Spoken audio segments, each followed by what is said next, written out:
Malapit na po tayo dun sa Centurisan. Ito guys, yan. Kita niyo halaman yan eh, Anong halaman nga ito, Papa? Tamo, maganda ang bulaklak. Parang family siya ng Birds of Paradise. Ng pala? Mati-mati po, meron din. Nasaan? Ay, oo nga. Ito guys, pakita ko sa inyo, Meron ditong monstera na local dito sa aming puno. Yan. Kita nyo guys. Andito sa aming puno ng mahogany. Kuha natin mamaya. Papa, yung mga dulo. Ayan, ito, may mga kulungan pa kami dito ng manok, Sayang, Sa summer siguro, pwede namin itong makuha. Ayan. Andito po tayo sa Centurisan. Yan. Ito po yung sinasabi namin sa inyo na Centurisan. Yung daranghita. May bunga ba? Papa, may bunga namang ilan, Ilan lang po, konti-konti lang bunga. Ayan, may mga bunga, Mangunguha pala ako, gagawin kong juice. Wala naman akong lalagyan. Ito guys, nakakuha na ako ng bunga. Matatanda na yung Centores namin dito. Walang bunga. Kukunti ang bunga ng Centores. Akatuwa, 5 lang sa isang puno, ha? May nakapag-harvest na lang aming Centores. Naku, tiniran lang ng tigay-tigisa. May nag-harvest na.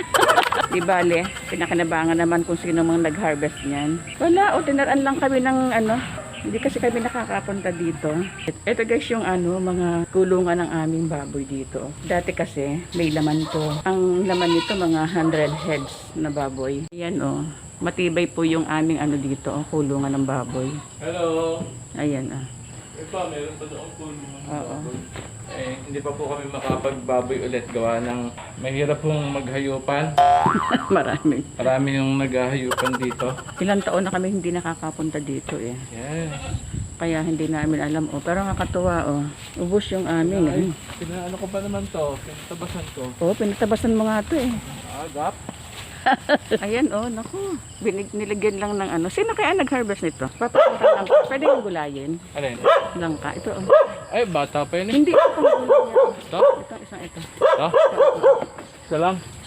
Isa lang. Dalawa? Hindi, maliit yung isa Yun.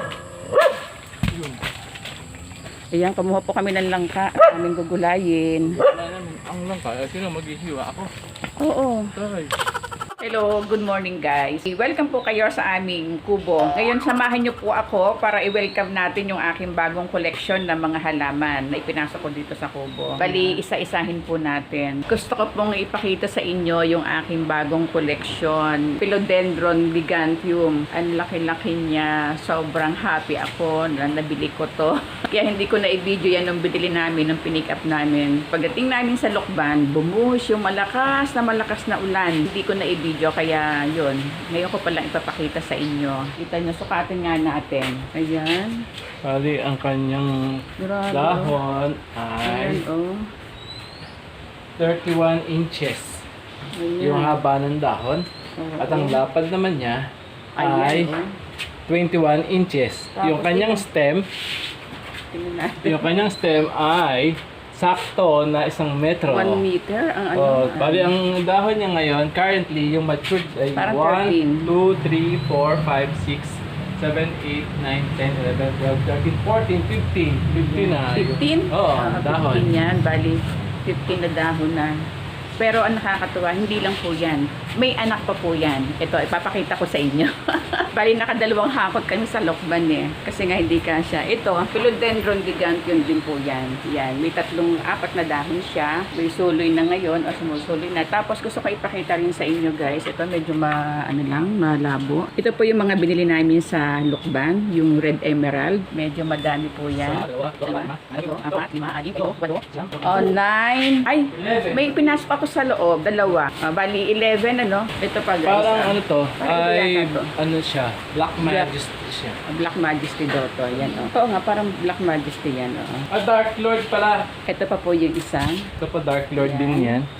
Ito ay, Yan. Sobrang happy ako. so Dark Lord po. Ito, Yan. Ito naman po yan. Ito Milaloni. Nabili namin naman ito sa Batangas. Sa Barangay Bukal. Barangay Bukal. Padre Padre Garcia. Ito naman po, Prince of Orange. Tama? Apo. Philodendron Prince of Orange. Ano siya? Bali, nabili natin siya saan? Sa Gilas Les Gilasless Farm. Yan. Ito po mga dati kong halaman yan dito. Ito po yung mga bago ko. Yan. Ito po ay family ng Diefenbachia. Ito naman, Green Emerald. Mga halaman ko talaga Ito yun yung dito. philodendron din to. Ito po, bagong bili ko din yan sa Lokban, Quezon. Anong pa philodendron din yan? Pa-ID pa natin yung dalawang yan. Pa-ID nga po, hindi namin alam to. Ito pa. Ito yung philodendron din to. Ayan po. May tatlong Ito yung dahon. nalaki yung dala ng mama ka nung sa pictures. Baka ID po, hindi po namin alam. Pero alam ko philodendron din siya. Tapos yan, nabili ko din po yan sa Lokban, Quezon. Yung Peace Lily. Ito sa ano ko rin nabili ito, Papa? Barangay Bukal, Padre Garcia. Itong Aglonema Angel's Wing. Angel Wings. Angel Wings. Ito naman, nabili ko din to sa Girasles. Sa Girasles Farm, sa dito po sa Candelaria, Silver Photos. Yun ang alam ko. Ito naman, mga halaman ko talaga dito yan, yung photos na yan. Ayan, ito po yung Anthurium. Galing kay sa Kay Simple Garden. Simple Garden sa Padre Garcia. Ito din po, Anthurium. Galing din po yan. Binili ko yan sa Padre Garcia. Rapidora Fora Montecola. Yan po. Bali, ito po, nabili namin to sa sa Lokban, Quezon din. Philodendron din. Tapos yung pong nasa taas na yan po yung nabili namin kay Tita Anchi sa Garden. Victoria Laguna. Ito pong Sensation. Lahat pala dito sa loob na ay bago. Oo, halos lahat. Kasi nilabas ko yung mga dating nandito, yung mga bird's nest. Lagi ako nagkakamali, bird's nest. Sobrang laki talaga nito. Ayan, Ito pa, naku. Bunti ko nang makalimutan. Ito, guys. Naku, parang kulang na sa tubig. Alam niyo po kung ano to. Nabili po namin ito kasi ito ay gustong-gusto ni Labby Dabs dito sa Medyo Brown. Ano po siya, Cobra Fern. Maliit pa siya nung mabili namin. Medyo umangat-angat na siya ngayon. Kasi po, maliit lang aming nabili kasi ang budget namin pang maliit lang. Kasi ang malaking yan, 5,000. Ayan. Lalaki din naman yan. Tapos yan, may bago ako dito din na cactus. Nabili ko to sa Giras Garden. Dito sa Candelaria. Ayan, guys. Kita niyo yung aking alaga. Ayan. Ayan po gusto ko ipakilala sa inyo si Laika. Hello, baby Laika. Ayan, si Laika. Babalikan ko kasi hindi ko na ipakita sa inyo na ipakilala. Ito po yung heart leaf. Philodendron, heart leaf. Ayan. Baka kasi magtampo. Kaya binalikan ko. Grabe ang lalapad ng dahon niya. Mga dati ko ng halaman talaga dito yan. Tapos ito, yan, sisi plant. Yan. Malakas talaga ang hangin, Papa. Medyo mababa ang hangin ngayon, no? Ayan. Tapos gusto ko rin po ipakita sa inyo yung aking mga nakabitin na Santa Claus. Actually, mahilig ako sa mga antiques po, kung mapapansin nyo. Ayan, meron ako nakasabit na lagyan ng water. May tawag sila dito Paano ang tawag nila? Parang kantin ang tawag na. Paano ang tawag nga nila dito? Sa lagay ng tubig na to, yung panahon ng mga Hapon. Ito, katerno yan nun. Bali, siya, yung lunch box. Yan, ang tawag nung nanay ko sa ganyan, kantin. Hindi ko alam bakit. Ayan, mga collection ko. Nakalagay yan dito sa isang aparador. Tapos, ayan, makalat. Ito yung aking plancha. Nilagyan ko ng photos. Ito pa. Ayan yung mga kabayo, kalabaw. Ito yung pitchil ng poso. Nilagyan ko din ng halaman. Si Tatang. Ayan si Tatang. Alam nyo, magkasabay yan ng binili ko. Kawawa naman tong isa. Hindi ko alam kung ano nangyari doon. Nagkameron siya ng sakit. Ito, healthy si Tatang. Ayan, meron din akong dito ang The Beatles. Yan. Tapos meron akong yung Ferrari. Meron din akong Indian na motorcycle, 1934. Tapos ito, ipakita ko rin sa inyo, Labby Dabs. Ito yung isa pang Legends Never Die. Yan, na motorcycle. Gusto kong bumili ng ganyan. Gusto ko pong magpasalamat sa nag-sponsor sa amin kahapon sa SNR. Ayan, ito po yung mga pinabili namin. Thank you, Ate Seth, sa Bili ka ng 2 pes ni Mama. Ayan, Ate, para tag-ulan kasi. Yes. Hey. Thank you, Ate Seth.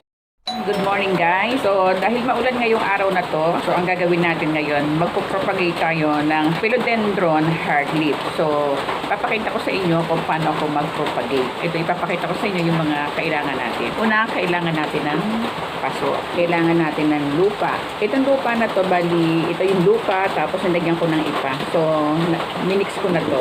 Siyempre kailangan natin ng pangtanim ito. Nakapag-cut na ako ng philodendron heartleaf. Napakasimple lang magpatubo nito at mag-alaga. Kaya alam nyo ba guys, sobrang dami namin ganito dito sa farm kasi nga madali lang itong alagaan, mabilis. May dalawang klase yung paraan ng pagpapatubo ko ng heartleaf. Yung isa ginagawa ko ito, pwede siya kasi na putol ka lang tapos ilagay mo sa tubig. So may tutubo na mga ugat. Pag may mga ugat na, pwede mo nang itanim. Ito naman, pwede naman siyang direkta na sa lupa. Itong napansin nyo to, pwede nga itong gawing dalawa kasi medyo mahaba pero para mas maganda, isa na lang. Tapos yung paso natin, dapat sisiguraduhin natin na may butas kasi mapapansin nyo guys, walang butas yung paso, diba? So ang ginawa ko kanina, binutasan ko na. Ayan wala pa rin pala. Ito yung may butas na. Gagawin lang natin. Siyempre, dadakutin ko yung lupa. Ayan lalagay natin dito. Alam nyo ba guys, kanina, nasa labas na kami ni Labidat. Kasi nga, magtatanim kami ng dito yung bakya. Ngayon, biglang umulan. So, hindi na naman natuloy. Mix na to Dapat siguraduhin natin na yung medyo maluwag yung lupa niya. Hindi kasi pwede yung pang puro na lupa lang. Lalo po dito sa lugar namin. May pagka-clay po ang lupa dito. Malagkit talaga. So, kaya ang ginagawa namin, bumibili kami ng ipa tapos inihahalo namin. So, lalagyan lang natin yan ng ipa at saka lupa. So, yan. Itututok na po natin. Ganyan lang. Alam niyo po, napakasimple lang po ng pagpapatubo at pag-alaga ng philodendron. Yan. Nakatanim na po. Maganda na. Ito naman isa pa. Ito may butas na rin siya. So, dapat uli ako ng lupa. Medyo butasan natin na ganyan. Daliri na rin ang ginamit ko. Tapos, itanim na po natin. Alam niyo ba, sikat na sikat ngayon si philodendron. Ang dami naghahanap ngayon ng philodendron. Actually, marami na kami pinuntahan ng mga garden. Kukunti na lang ang stocks nila, philodendron nila. Ayan, nakapagtanim na tayo ng heartleaf philodendron. So, ipapakita ko sa inyo guys yung ito. Yan. Ito kasi yung, ganun din ang ginawa ko dyan. 2 weeks na to. Kaya medyo established na nakaangat na yung mga niya, dahon. Diba ang ganda lapad na Ganun lang kasimple. Yan. Kaya mabilis pong dumami yung mga halaman dito. Kasi nga ganun ang ginagawa ko. Mahilig ako mag-propagate. Ito kung mapapansin nyo. Ayan, ang dami ko nakalagay sa baso. Kasi minsan nakakakita ako dito nga sa amin, yung mga parang hindi maganda ang tubo. Ang ginagawa ko, kinakat ko siya. Kinukuha ko yung pinaka-dulo niya para mas maganda. Tapos, pinuputol-putol ko lang siya. Tulad nito. Mahaba ang guys ang ugat niya. So, pwede ko na rin siyang ilipat sa lupa. Madali lang mag-propagate Napansin nyo guys, may ugat na rin siya. Green emerald. Philodendron green emerald siya. So, itatanim ko na rin pala siya ngayon. Bubutasan lang muna natin ang ating paso. Siguraduhin lang natin na may butas guys. Kasi pag walang butas, pwedeng mabulok kasi yung ating tanim. Tapos hindi ko muna lalagyan siya ngayon ng hindi ko muna siya ngayon didiligan kasi basa naman kasi ngayon ang mga lupa. Kasi nga lagi umuulan. Pwede ba dito siya sa maliit nito? So, kailangan siguro dun sa mas malaki. Kukuha lang ako ng medyo malaking paso.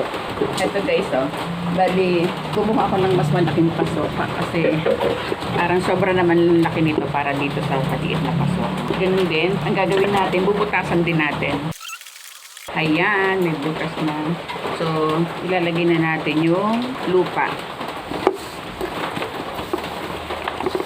Alam niyo guys, lalabas kami ngayon after nitong propagation nito. Kasi wala din naman kaming magagawa dito sa farm. Hindi kami makakapag-garden sa labas. Maghahanap kami pupunta kami sa Giras Garden. At least doon, may boom naman kasi yung garden nila doon. Ayan na, nakatanim na. Magugas lang muna ako guys ng kamay ko at maputik. After ng propagation ko kanina ng philodendron, gusto ko ipakita sa inyo yung aking mga collection na old coins. May anting-anting din ako dito. Guys, kita nyo yan, anting-anting. Yung aking mga na-propagate ngayon, eto. Ayan, pakita ko sa inyo. Mga ilang weeks lang to, maganda na rin. Ito, bali 2 weeks pa lang pero kita nyo guys, ang ganda na niya. Ayan, thank you for watching. Sana may natutunan kayo sa pag-propagate ng philodendron heartleaf. Thank you for watching.